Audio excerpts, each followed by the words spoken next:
Welcome to TiffDoesLoans podcast. I'm your host, Tiffanie Phillips, and today I have a treat. I have Chris Foster, the president and founder of the Foster Company. Chris, thank you so much for coming. Yes.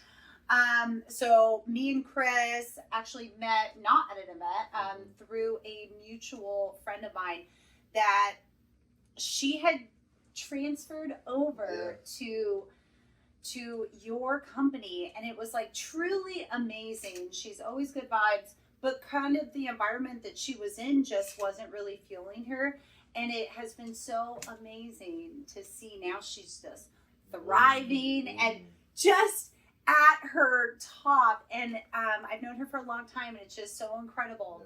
And so she's climbing the mountain. Yeah, just amazing. But also that's why I did want to bring you on and go over that environment that you provide. So Chris, why don't you just kind of start by sharing your story, how you founded the Foster Company. All by accident. They say it's by accident, but I'm a believer in the higher power of God, and so I got in the commercial lending business in 2001, and a good friend of mine by the name of Oscar Chacon, he's one of my best friends, and he wanted to open up a finance company at the time, and so he's like, Chris, you have a degree, let's do commercial. And I'm like, yeah, sure. I was a full-time stay-at-home dad, though. I mean, that's really how I got into the business. Right out of college, I went to go work for corporate America. Had a child, got married, had a second child, and at the time, my ex-wife, she made it a point that she's like, hey, I'm going to go to work, so we got to figure out what we're going to do with the kids. And so I took the role of, I actually got fired from my corporate job right here in Irvine, believe it or not, 1 year into it, and I got a full-time job as a stay-at-home dad. So I was the mom and the dad, raised my kids from when they were 3 months old, and I was going crazy. I don't know how moms, dads do it, and it was the hardest thing I ever did. And so my good friend Oscar says, hey, come and help. And so I would put my daughters in the baby Jorn and would take them to work and just learn the craft. I have a finance degree, so it wasn't too hard. But what was hard is going out there and getting your first deals. Yeah. Those are hard. The first few years. Yep. So from 2001 to 2007, I worked for his company, which was Funding Source, out of Monterey Park, California, right on Corporate Center Drive. And then in 2007 was the debacle, going into 2008, of the finance markets. And his client, he decided to shut down his company. And at that point, I opened up the Foster Company in 2007. I knew it was always in my blood. Like I had the entrepreneurial spirit from when I was a very young kid. I've always had that spirit. So 2007, I went out and opened my own company. And to be honest, the rest is history. It was part-time forever because you're a full-time parent. I made breakfast, I take them to school, I picked them up from school. So the little time that I did have in between, which is as a parent is small, I gave to my craft. But it's still not full-time. And really not until 2019, my kids were 18. My oldest kid was 18 at that point, going to college. And my younger daughter was a freshman in high school, but COVID had hit, so they were going to be doing school from home. But at that point, I could give 100% to my craft, and I could just go full steam ahead. So in reality, I've been in this business 24 years, but the last 5 years is when I could just really go full steam ahead. There's no responsibilities at home. 100% into my craft now. I have a mom, so I can give to her still. But yeah, that's kind of like the journey of the Foster Company. 2007 to present is, and we're going. And now just the app, We're going. We're not in stopping. 2007, so you did you found it right before? So then I'm sure there was a dip there in 2008. Yeah. In 2000. So how long did it kind of take you to it was turn that around? Oh, till 2012. Okay. 5 years. I feel like that's kind of that's when the market finally started. Yeah, I mean, I was always there for small businesses because small businesses were losing their livelihood. Not only were they losing their businesses, they were losing their homes. Oh my gosh, yeah. And it was at crazy levels. And so it gets back to my root word today is where we are a resource. We're your number one resource. We were a resource then for small businesses that nobody would help them get out of this funk. Hey, I don't know what's going on. In 2020. Oh, man. 2020 was wild. with the small businesses. Wild. And even though they were acting like it seemed like they were giving money, in reality, that still wasn't. That wasn't just all what it was cracked up to be, right? No, in 2020 is when people really started hearing about the SBA. Yes. The SBA, which is my bread and butter, which I know like the back of my hand. And what really got it going is businesses needed what they call PPP money, payroll protection, which was for free and nobody knew where to go to. Yeah. And that's what sparked it. And I honestly, in 2020 when it hit, I thought we were done. I was like, I'm done. Like, what's going to happen? And so all of a sudden they put PPP and businesses didn't know where to turn. So we started helping businesses just get money to survive. Yep. And so we were swamped with that. Had a good friend come and help me, with that. And then, just the market turned. Yeah. So we were there. That's amazing. Yep. And okay, so you have residential and commercial agents though. So all thriving right now. Like I said, I do personally know a lot of your realtors, just crushing it. How do you kind of choose the realtors that you bring on? Yeah, well, first and create this environment. Yeah, first and foremost, I never in a million years thought I was going to have any residential realtors work for me. Yeah. But in October of 2022, interest rates for residential started doing this. Yes. And at that point, I started reaching out to brokers again and said, hey, let me come speak at your offices, because as a realtor, they're missing out on a ton of business that all they need to do is ask one or two more questions to their residential clients, and they can add those residential clients own businesses and they can buy commercial real estate. Love that. Let me come in and show your agents how to add more money to their bottom line. And Keller Williams Whittier was the first office to let me in. And then from there, every month, I was speaking at 2 or 3 more residential offices. And so giving them like hope. Yeah. Like, hey, don't make it harder than it is. Just have a simple conversation. Do they rent? Do they own? And you're going to add money to your bottom line. Never did I know it was going to get to the point where, 15 months later, I was going to hire realtors. I wanted to hire them for the commercial side. Yeah. But the best fit were seasoned residential realtors. Yes, because they have the book of business. Yep. They have the book of business. They have the people that know them, love them, and trust them. Yes. And it was my job to show them to dig into their CRMs and to curate their data in a certain way where they could easily add a lot of money to their bottom line from the commercial standpoint, while at the same time not giving up the residential. So we coined the term back then, resi-mercial. Yeah. Residential real estate adding commercial. So resi-mercial. Do residential. I know nothing about it. Yeah. You guys are highly skilled. If you have questions, let me know. But let me help you add the commercial. And that's what's happening. Yeah, I just feel like you tapped into this, like adding value to them. No wonder you have like such a great culture, because you brought like just adding that value, like, hey, I'm going to help you tap into this new, this, like, you already have the gold. You just kind of need to know how to like sit through it, the questions to ask. So that is incredible. And I know that personally, some of the realtors that are just like thriving from that and has significantly changed their business. Yeah, so. And the right ones are going to be attractive. Like, when I go speak at these offices, like what I tell them, like, stay where you're at. Yeah. Stay where you're at. You're in a perfect place. I'm not trying to recruit anybody. Yeah. I want to make sure that if I know that you were able to feed your family that much more because I was able to give my skill sets and lend resources to you, and now you can eat better, now you can sleep better at night. That's what I thrive on, right? Yeah. And so stay where you're at. Let me put some extra money in your pocket. Let me show you, and I can instantly be done. The SBA loan. Yeah. Well, showing the residential realtor that your clients can buy a building with as little as no money down. They're like, what? I said, tell your client, get them on the phone right now. Let me have that conversation with them. Yeah. As soon as I have it, next thing you know, they're writing offers and adding $30,000 to $50,000 in their pocket. I just had a gal last week at 120. She closed a $5 million deal. Her realtor, she'll be at the event on Tuesday.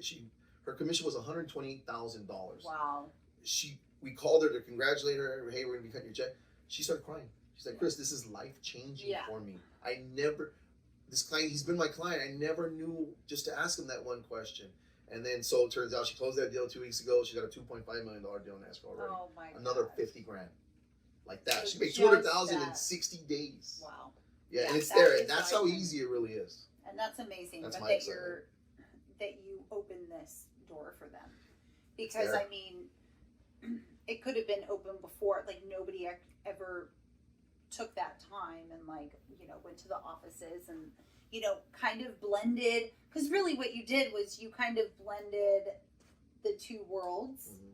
And, you know, made it easy for them to like, let's just see, like, let's just tap into it. It really is a conversation. It really, Simple. yeah, it really is like life changing. So that is incredible, like what you know, and just helping all the realtors, especially in the time of need. Like, it has not been easy, you know. And what realtors really need to understand is, as you talk to them and as more people talk to them, there's a ton.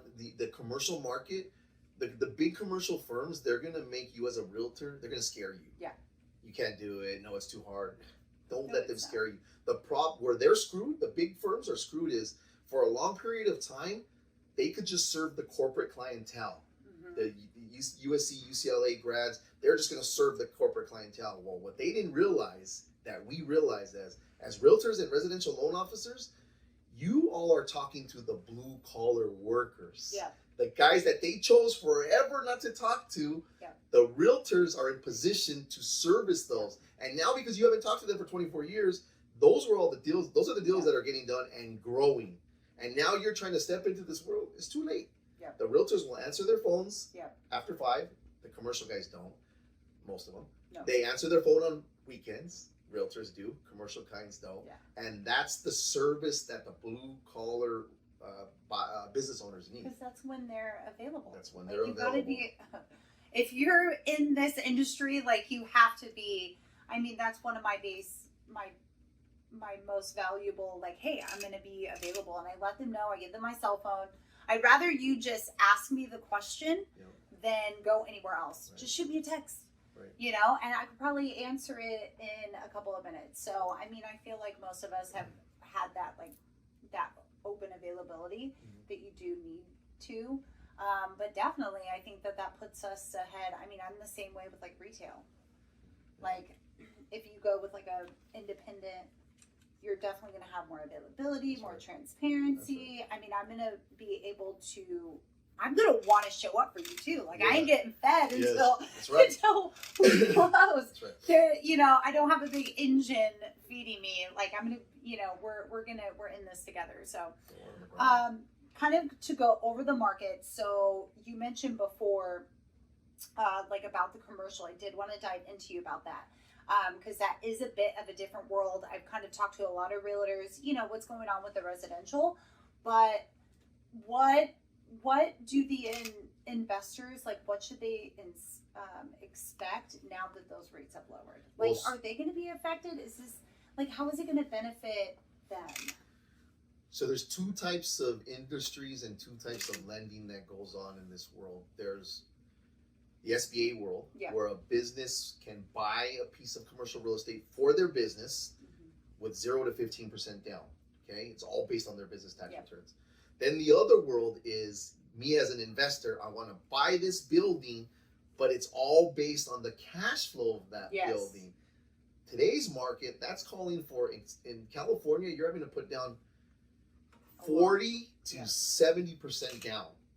So from a cash flow perspective and a cash on cash return, when you start looking at all the different categories, it's got to really make sense for me to put 50 to 75% down.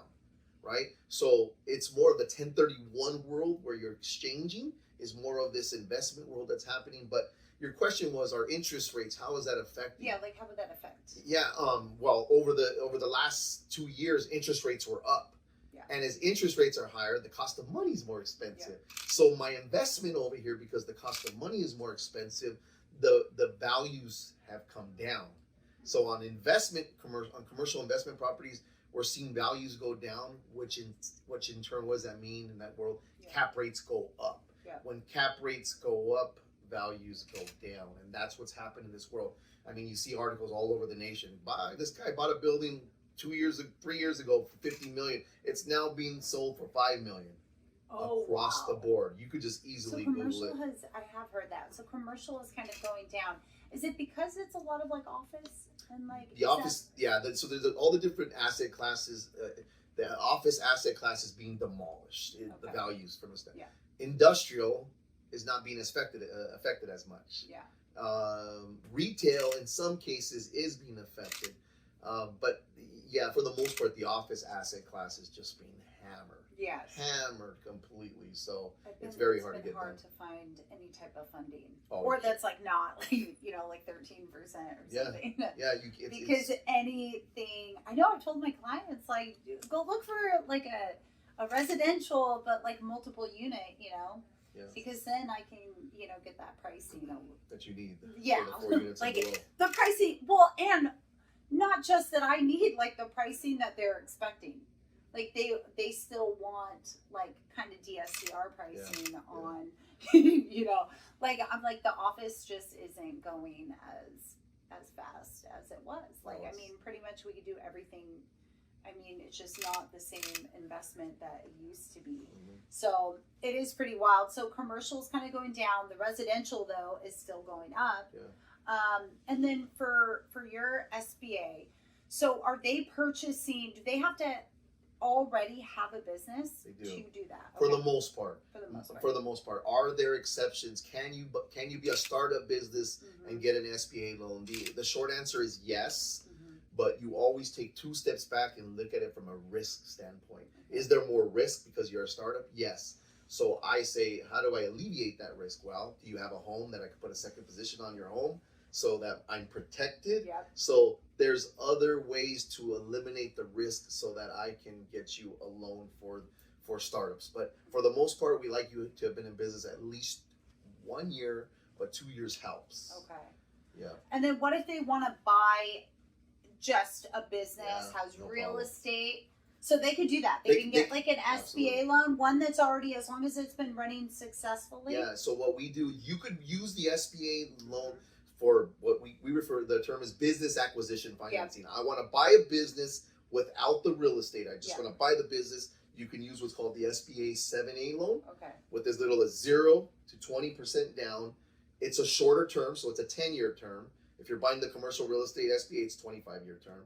Yeah. Business is 10-year term, but all day long. And because of what's going on in the baby boomer world, as you guys are seeing the residential they're stuff, all going to be transferring. the businesses are being sold. The next 5 years, It's going to be huge. yeah, $1.79 trillion transferring hands. So, do you think that it would be, seeing how the commercial, like maybe advice to like investors out there is that I know that there has been a shift.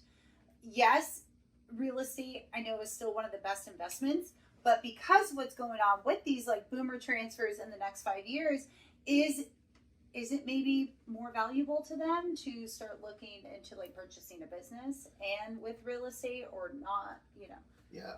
If you're an existing business, the number one thing you could do for you and your family from a generational wealth standpoint is look into purchasing the commercial real estate behind it. From a tax perspective, there's a ton of tax benefits by owning the commercial real estate. By owning the commercial real estate, it allows your taxable income to come down with all the write-offs that are created. So you have paper write-offs that bring your taxable income down and you pay less taxes. And that's what you want. You don't have to quote unquote be as creative as most businesses have to. So it's relatively better to always just get the real estate with it. Always. Not if you just, can. If you can. In some cases you can't, and that's fine. Buy the business. and it cash flows, and then just make it a point that you always know in your head, like I tell clients, by the time you're in year number 4 and lease is gonna come renew, you gotta prepare yourself to start buying. Yes. Yeah, by year 5. Yeah. Yeah, there's just too many benefits to not owning the commercial real estate. I love that. Yep. Yeah, I've definitely been seeing a lot that transfer like coming along, or just a lot more talk about it. Oh, it's huge. It's huge. I know. The amount of calls that we're getting. Yes. When do you think that shift, has it already kind of like? It's in its first year. Okay. So over the next 5 years. Yeah. So first quarter of next year, we're just going to start seeing the influx of businesses being sold is going to be through the roof. If I get 100 calls a week right now, it's 10% of those calls are from businesses wanting to know, like, how do I sell my business? Yeah. How do I prepare myself for business? So behind the scenes, we're trying to create some modules to help businesses maximize the value, because there's so many businesses over the years that are taught don't pay taxes. And if you don't pay taxes, the value of your business is probably nothing. So let me show you how to increase your cash flow so that the value is at the point where you need it to be when it comes time to sell. Yeah, that's incredible. So you guys are also helping them do the prep. Prep. Very important, because they'll come to us and say, hey, I have a deal right now. The guy says, hey, my business is worth $800,000. I said, hey, I just looked at it. It's not. Right now it's worth nothing. Oh, wow. And he's like, well, I says, when do you want to sell? And he goes, next year. I said, you may have to give yourself another year to get the value that you need. I'll show you where your numbers need to be to get to the value you want it. Now, you may not be able to get your numbers there, meaning that value may not be there, but it'll be higher than where it is today, which is zero. We see that quite frequently. Yeah. It's crazy. And what are some of the common misconceptions or challenges that they are facing when they're looking to get like an SBA loan?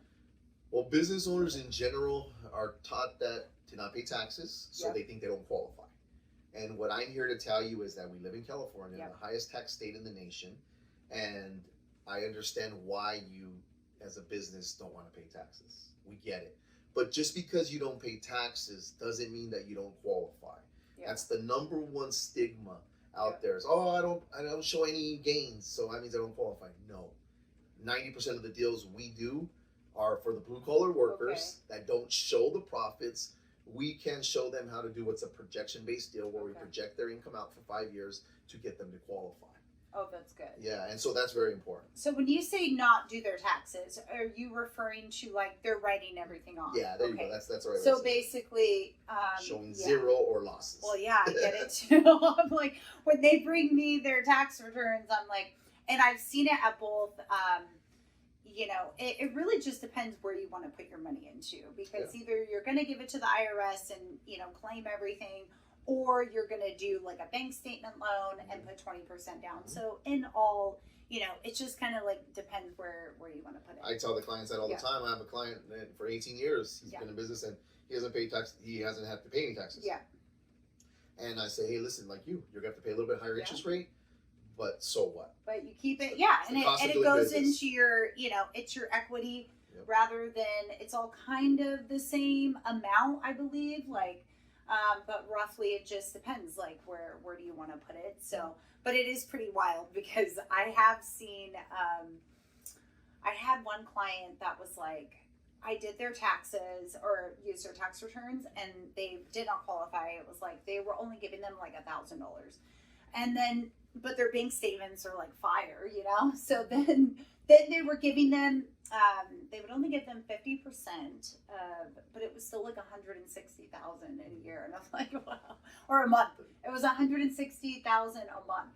And I was like, wow, what a difference, So, and yes, the rate was a little higher, but it's okay. It's honestly the term. It's the cost of doing business. It is what it is. Amazing. And okay, so last kind of just to wrap up here, Chris, looking ahead for the foster company. We're on a mission. Yep. We are on a mission, and it's wild because I get emotional. Yeah. Because to see both these young kids and their growth, I call them kids, they're not, but to see their growth and what they do, to see my team back home and watch their growth, that's what gets me excited, seeing their growth. And we're on a mission, man. We lend in 50 states, but it doesn't stop. Like, we're boots to the ground, 20 hours a day, whatever it takes to let the realtor community know and the loan community know that you have the ability to add commercial real estate to your everyday practice, and don't let anybody tell you can't. I'm going to be 50 years old, and I'm not leaving any money on the table anymore. And for you as a realtor or you as a loan officer to leave money on the table that you could potentially feed your family or their growth for your family, it's nonsense. Let us show you and let us be a resource to you. And in turn, because we're a resource to you, you're going to put more money in your pocket. Of course, we're going to put more money in our pocket. But now everybody on that line is fed. Escrow is making more money. Yeah. Title now is making more money. Home warranty, like everybody on that line is able to grow because one person came or one company came and showed them how to be a resource. And And that's what that resi-mercial movement, that is what we are very, very headstrong on of what's going to happen across the nation. Every city we go to, we just got back touring 4 cities, Salt Lake City, Orlando, Austin, Spokane. And we met with realtors from every single community. And the message is the same. We woke up a monster in every single city we went to. And that's what we want to do. We want to wake up the community, and we're going to wake them up in a manner that has never seen before. I'm telling you right now. And oh man, we are so ready, and we're excited, and we appreciate you, because this is a message that needs to get out there in tenfold. And how do we do it? We can't do it without individuals like yourself understanding, like, this is a culture, this is a movement, this is what's going on. Why stop now? And so we're not going to sleep until this thing is at its peak. And I believe it. Like, you got me fired up right now. And even after our first meeting, we probably talked for like an hour. Yep. And, we're both kind of like in lending, but I called my broker and I'm like, I need to work with this guy. Yeah. Like, same kind of message. I was like, I don't know where we can do business or all of the business or what have you, but I need to work with this guy. So it's your energy, your vibe, your message, and just like, even like the friend that, also works with you, same, just to see her come to light. I knew that it was, and cause she is always shining regardless, but I just knew that it was like, especially after I met you. So, and everything matches, your movement to just help others, like just strive. I mean, it's incredible. So thank you so much. One last thing. Don't get caught up in the shiny object syndrome. Realtors. Is commercial the shiny object? It can be. There's a lot of people and a lot of companies out there that say they do commercial. They are caught up in that SOS syndrome, that shiny object syndrome. Find the right resource. They're out there, but find the right one. Do your due diligence, and let's go make some damn money. Let's go. Yeah, super excited. Chris, thank you so much for joining me. I'm going to have all of Chris's information below. If you are a realtor, if you are an investor, anybody, he is all around great business owner, just, looking to improve things. So I appreciate you so much. We all do. Thank you. Absolutely. Let's go.